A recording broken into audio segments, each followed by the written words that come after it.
එම සොබානි වැඩිවිටටත් මහත්මයටත් ඒකම සමන් කුමාරට ඔවුන්ගේ ධෛර්යය නිසා තමයි ගෞරව සභාපතිතුමනි මෙතෙක් මේ විදුල ගුවන්විදුලිය මේ තත්ත්වෙන් නගා සිටවන්න පුළුවන් වුණේ. අද අපිට පැහැදිලිව පේනවා මම හිතනවා කිසිම ගුවන්විදුලියකට බැරි ඉතාමත් ආකර්ෂණීය වැඩසටහන විදුල මගින් කෙරුවා. ඒ විදුල වැඩසටහන සංවිධානය කිරීම ගැන සභාපතිතුමාටත් ඒ වගේම මම විශේෂයෙන්ම ප්‍රණාමය පළ කරනවා සුපානිටත් සමන්ට. සමන් මං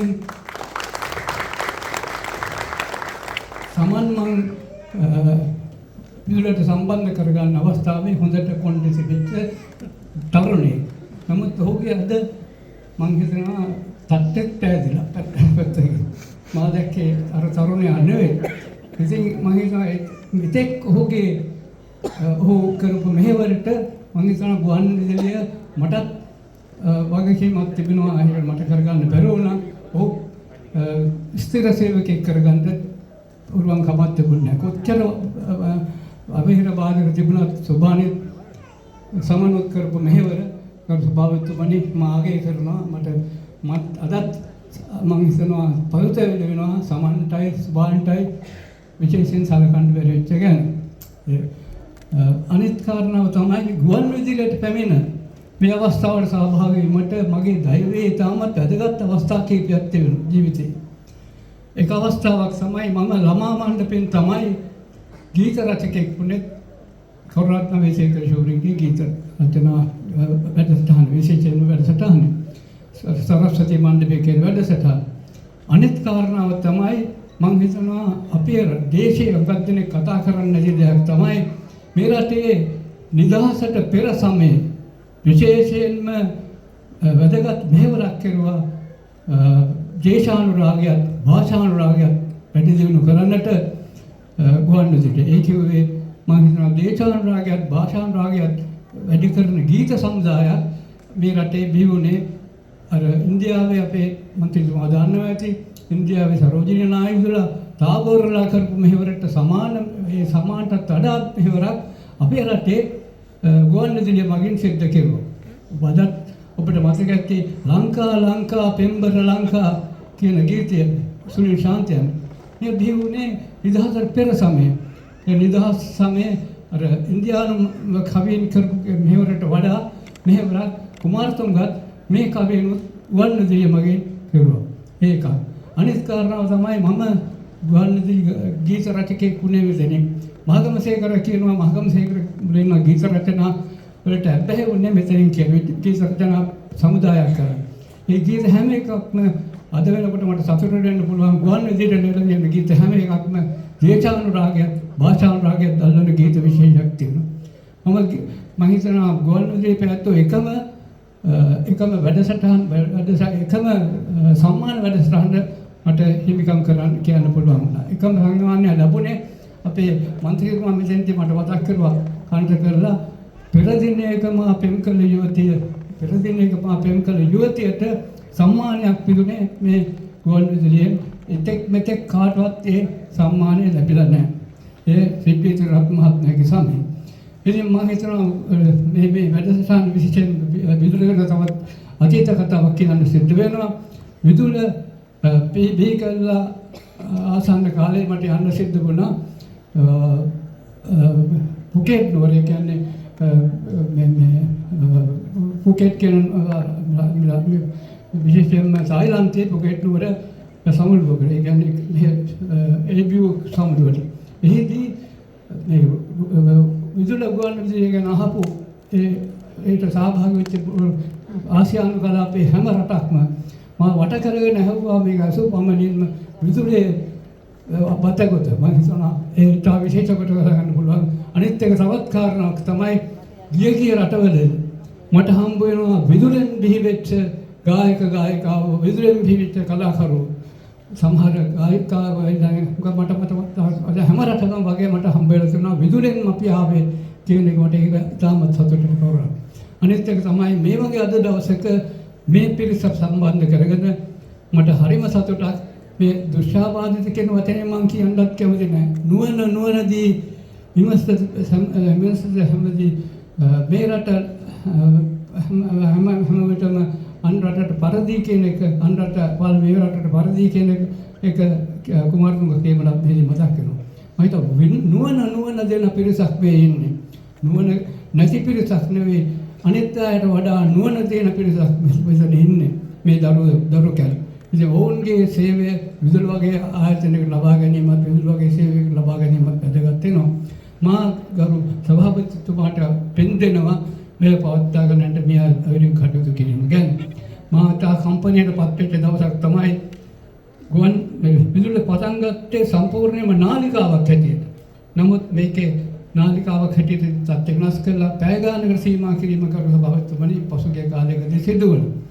ඒකට මට මම කම්පාවට පත් දවසක්. නමුත් සල්ලි හොයාගන්න බැහැ කියන එක වාණිජ මේ පදනමක් ගැන හොයන කෙනෙකුට මට කියන්න වෙන්නේ අද තිබුණා නම් විදුලි ඒ ආකාරයෙන්ම නාලිකාවක් වශයෙන් මේ ඉතාමත්ම සල්ලි අපි දන්නවා අපේ බැංකු සහෝදරයෝ දන්නවා ඇති ඉතාම ලේසියෙන් මුදල් හොයාගන්න පුළුවන් ක්ෂේත්‍රයක් තමයි ළමා වැඩසටහන් සහ විශේෂයෙන් මේ වගේ වැඩසටහන්. ඒ වගේ වැඩසටහන් තුළින් වගේම තවත් මාර්ග දෙනවට මෙහිදී උගන්වන්නේ ආපු දවස මම සභාපති වෙලා ආපු දවසල මට බාධක වෙමුණා මෙතන අපේ විජේදාස මහත්තයෝ දන්නවා මුදල් අමාත්‍යාංශයේ මහාම කරුමගෙනුත් මට බාධක ආවා. ඒ වෙලාවේ මම සම්ඩු කර ඉතාම ප්‍රබල පුද්ගලයෙක් එක්කට මම සම්ඩු කරගන්න සිද්ධ වුණා. එයාගේ තව නම කියන්න කැමති නැහැ. ඒ අවස්ථාවේ මේ අපේ බිලෙනින් දැන් හුඟක් දෙනෙක් දන්නවා මට ඒගොල්ලෝ ලොකුනේ නැහැ මහ ලොක්කවත් මම සම්ඩු කරුවේ විදුල වගේ වැඩසටහන රැක ගන්න ඕන් හැමතිස්සෙම බැලුවේ කප්පාදු කිරීමට ගුවන්විදුලියට කප්පාදු කරන්න පිරිසක් මෙහිටියා කාලාන්තරයක් තිස්සේ. මෙහි තිබෙච්ච ලයිසන් එහෙම ගැන කතා කරනකොට බලපත්‍ර ගැනීම මේ කරු මන්ත්‍රීතුමනි බලපත්‍ර වලට මම ඉතා විශේෂයෙන් සටහන් කරපු අවස්ථා තිබෙනවා. බලපත්‍ර තිබුණා නම් අද අපිට මේට වඩා දේවල් කරන්න පුළුවන්. ගුවන් විශේෂයෙන් විදුල වගේම සමත කරුණක් තමයි මම ඉතිකුවා භාෂා විද්‍යාගාරයක් ඒ හැම එකකටම සල්ලි හොයාගත්තේ උපක්‍රමශීලී ලෙස ඒ අන්ඩුවේ සල්ලි වෙන්නේ නෙවෙයි. විශේෂයෙන්ම වෙනත් මාර්ග තිබුණා. පරිසරයේ හිටපු අතිරේක ලේකම්වරයෙක් හින්දා මම පස්සේ යටතේ ගන්න පුළුවන් විවිධ මුදල් ලබා ගත්තා භාෂා විද්‍යාගාරයක් තනන්න ඒකම කොත්මලේ ප්‍රාදේශීය විකාශනාගාරය දියුණු කරන්න කොත්මලේ ඒ වගේ නොයෙකුත් අලුත් දේවල් කරන්න මෙහෙදි මට පුළුවන්කම ලැබුණා. ඒකම මම සතුටු වෙනවා මාධ්‍ය පිළිබඳව කතා කරනකොට මාධ්‍යයේදී මම රූපවාහිනී අධ්‍යක්ෂ වෙනවා කාලේ තමයි මනෝහාරි වගේ වැඩසටහන් කිව්වේ සභාපතිතුමනි. ඒකම පළවෙනි වරට ඉන්දියාවේ ඉඳලා භාරත දේශයේ බුද්ධ පූර්ණිමා කියන වැඩසටහන කෙරුවේ මේ රටේ. මට ඒ සතුටක් තියෙනවා. ඊටත් වඩා සතුටක් මම අද ලබනවා. මේ වැඩසටහන බැලුවහම මට පැහැදිලි වුණා අපි මම කරපු සේවයේ මට ඇත්ත වශයෙන්ම ඇසට කඳුලක් ආවා මට මේ අවස්ථාව ලබා දීම ගැන. මම දන්නේ මට අද උදේ ටිකක් අසනීපයක් වුණා මේ කකුල ආබාධයක් ලැබිලා මම හිතුවේ මම කොච්චර අසනීපයක් තිබුණත් මේකට සහභාගී වෙනවා කියලා මම හිතුවේ සුභානිගේ සම්බෑගට විශේෂම සභාපතිතුමාගේ කරුණාව නිසා. මම සභාපතිතුමාට මම හැමදෙස්සම වැඩගත් පණිවිඩයක් දෙන්න කැමති පරිපාලකයා පරිපාලනය දන්න කෙනා පරිකල්පනය ඉතා වැදගත් වෙනවා. පරිකල්පනයයි පරිපාලනයයි දෙකට යන දෙක එකට යන සභාපති කෙනෙක් මේ අවස්ථාව ලැබීම ගැනත් මම සතුටුපත් වෙනවා.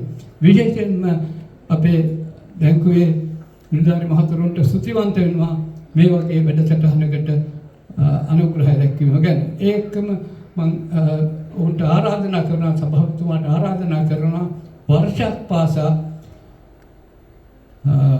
අපි ළමා සහන වැඩසටහනක් හැටියට අරමුදලක් ඇති කරන්න මේ බැංකුවලත් සහයෝග ලබාගෙන විදුල සම්බන්ධ කරගෙන පුළුවන් අපිට ජාත්‍යන්තරවත් ගන්න පුළුවන් ආධාර තියෙනවා. විශේෂයෙන් බැංකුවලත් තියෙනවා.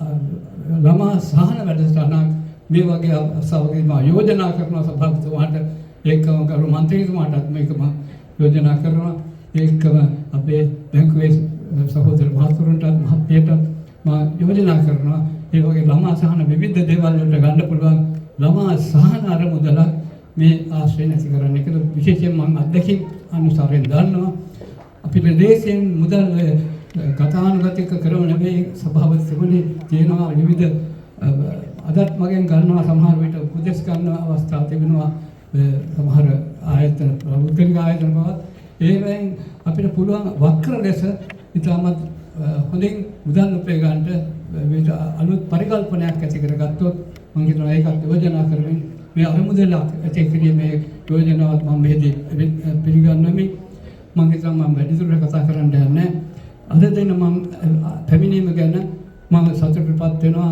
අපිට ඊළඟ සුබාන්ලගේ විදුල වැඩසටහන් මේ වගේ වැඩසටහනකට ඉන්න ලැබෙයිද කියලා දන්නේ නැහැ මම හිතනවා මම ස්තුතිවන්ත වෙනවා මට මේ අවස්ථාව ලබා දෙන්න